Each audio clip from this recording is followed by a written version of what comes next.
بسم اللہ الرحمن الرحیم۔ السلام علیکم۔ آج آپ کے لیے ایک اور سچی کہانی لے کر حاضر ہوئی ہوں۔ کہانی ایسی ہے کہ آپ کو ضرور پسند آئے گی، لیکن کہانی شروع کرنے سے پہلے نئے آنے والوں سے گزارش ہے کہ ہمارے چینل کو سبسکرائب کریں اور ہماری ویڈیوز سب سے پہلے دیکھنے کے لیے بیل آئیکن کو ضرور کلک کریں۔ چلیے کہانی شروع کرتے ہیں۔ مجھ بیوہ نے بڑی مشکل سے شاہد کو پالا پوسا اور پڑھایا لکھایا تھا۔ بالآخر دکھوں کے دن تمام ہو گئے اور میرا شاہد پڑھ لکھ کر نوکری پر لگ گیا۔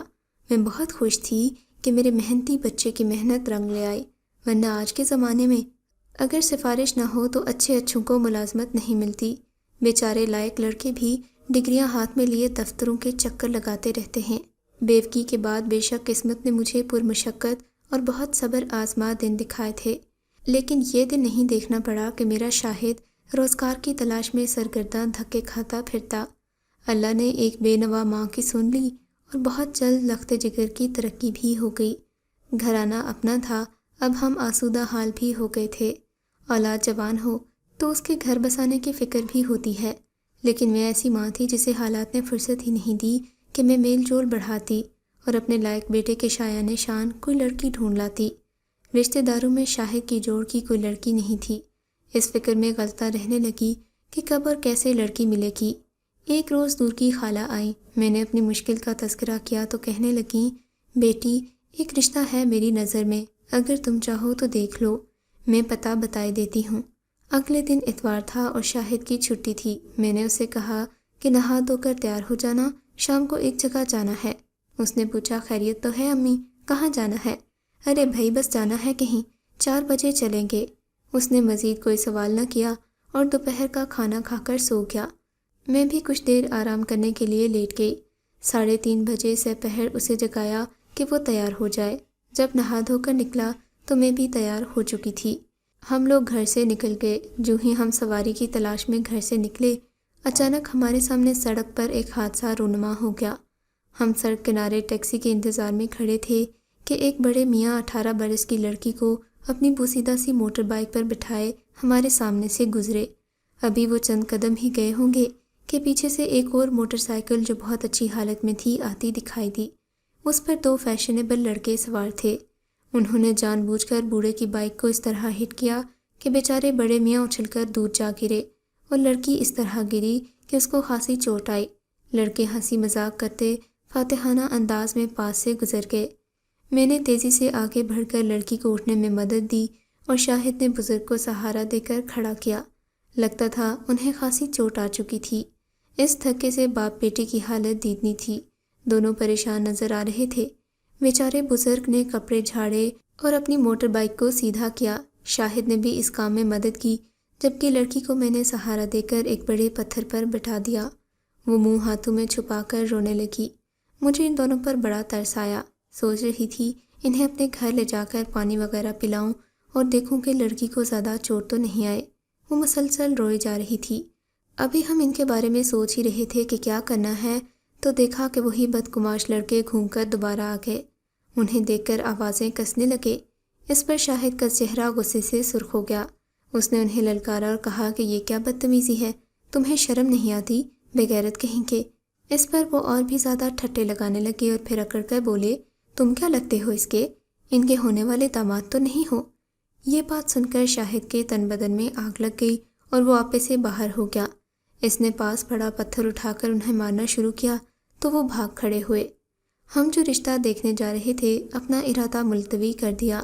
میں نے لڑکی سے کہا، بیٹی وہ بدماش چلے گئے ہیں، تم آؤ میرے گھر چلو، پانی وغیرہ پی لو، وہ دیکھو سامنے ہی میرا گھر ہے۔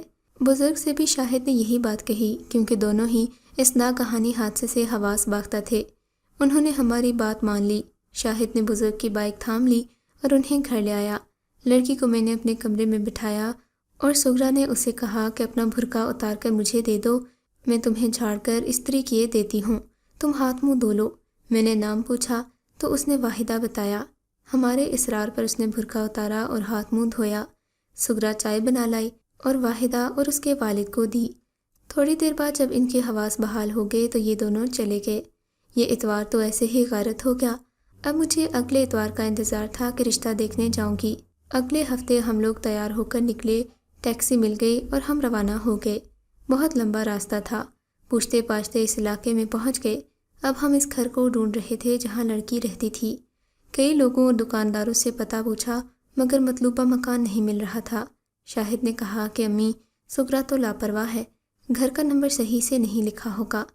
ابھی وہ یہ بات کر ہی رہا تھا کہ سامنے ایک مکان کا نمبر دکھائی دیا۔ میں نے کہا، شاہد دیکھو کہیں یہی مکان تو نہیں؟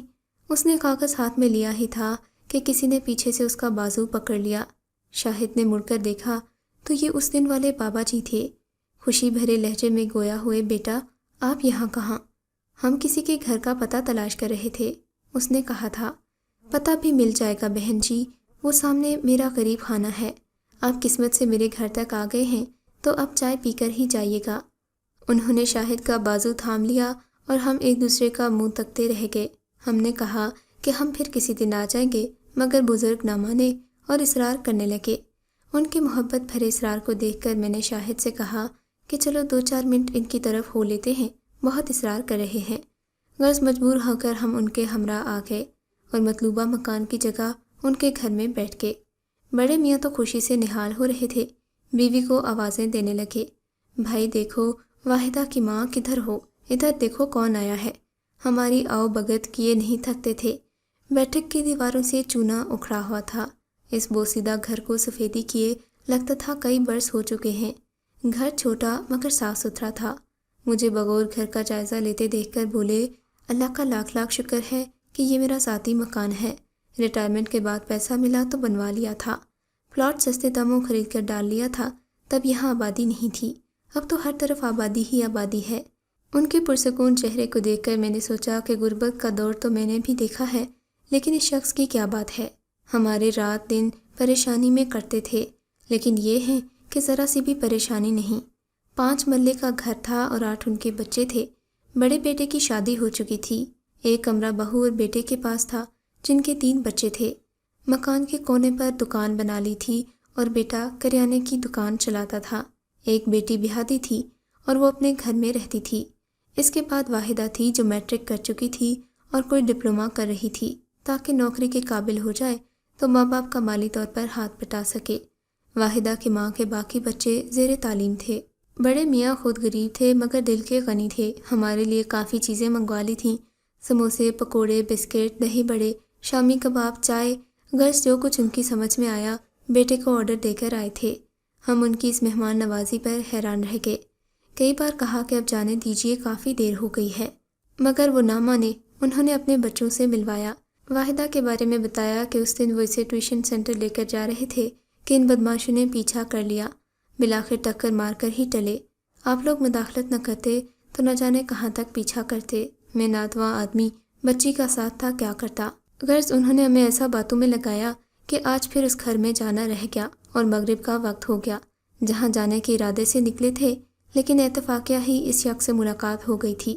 اس روز حادثے کے سبب واحدہ سڑک پر گری تھی تو رنگ روپ اڑ گیا تھا اور چہرہ کافی زرد لگ رہا تھا، لیکن آج اسے اس کے گھر میں دیکھا تو اس کا چہرہ اس روز کے مقابلے میں کہیں زیادہ اجلا اور نکھرا نکھرا محسوس ہوا۔